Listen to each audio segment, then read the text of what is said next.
বুড়ির ডালা যেহেতু বানাইছি তো পিকনিক তো না করলে আর হইতো না, ঠিক না? তো আমরা কিন্তু বুড়ির ডালা প্ল্যানিংটা কিন্তু একদম হঠাৎ, যে আমরা হঠাৎ করে ভাবছি যে আজকে আমরা বুড়ির ডালা বানাবো, মানে 2 দিন আগে দিয়ে আমরা প্ল্যান করছি যে আমরা বুড়ির ডালা বানাবো।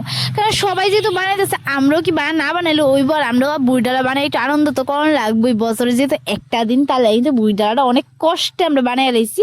তারপর কিন্তু রাত্রেবেলার যে মেন পিকনিক ব্যাপারটা দিচ্ছে, আমরা কিন্তু বুড়ির ডালার গড়ের কিন্তু একটা চুলো রাখছি, যাতে আমরা চুলার মধ্যে দিয়ে রান্না করে খামো আর নাচানাচি করবো, আমরা সামনে রান্নাটা হইব, কি মজা, ঠিক না? এটা কিন্তু একটা আনন্দ। তারপরে কিন্তু আমরা দিকে নাই চলে যাচ্ছিলাম, যাতে শরীরটা একদম গরম হয়ে যায়, এত গরম লাগতেছিল কদ্দুর পরে পরে নাচার পরে। তো আজকের মেনুটা আসলো মেইনলি মানে আমরা বুড়ির ডালার ঘরে পেঁয়াজ কলি আর আলু ভাজা, তারপরে আসিল কিন্তু মাংস, আর আসিল রুটি।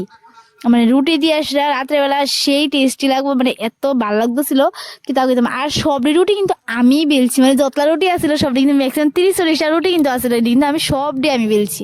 তারপর বেলার পরে কিন্তু দিয়ে কষাই না মাংস হয়ে গেছিল, কষাই না মাংসটা হওয়ার পরে কিন্তু আমরা দিয়ে দিছে খাইতাম, মানে এত স্বাদ লাগতেছিল মাংসটা আর কি তা কইতাম। তো মাংস হওয়ার পরে শেষে রুটিটা করতেছিল যাতে গরম গরম আমরা রুটিটা খাইতে পারি। তো রুটি হয়ে গেছে গা, এবার কিন্তু আমরা খাওয়ার পালা। বুড়ির ঘরে না খেলে কি হইব, যেহেতু বুড়ি ডালাটা এত কষ্ট করে বানাইছি। একটা জিনিস কিন্তু কষ্ট লাগে, এত কষ্ট করে যে বুড়ি ডালাটা বানাইছি, পরের দিন সকালবেলা হইলে কিন্তু এটা ফুটা লাগানো লাগবো, কিন্তু এটাই নিয়ম, ঠিক না?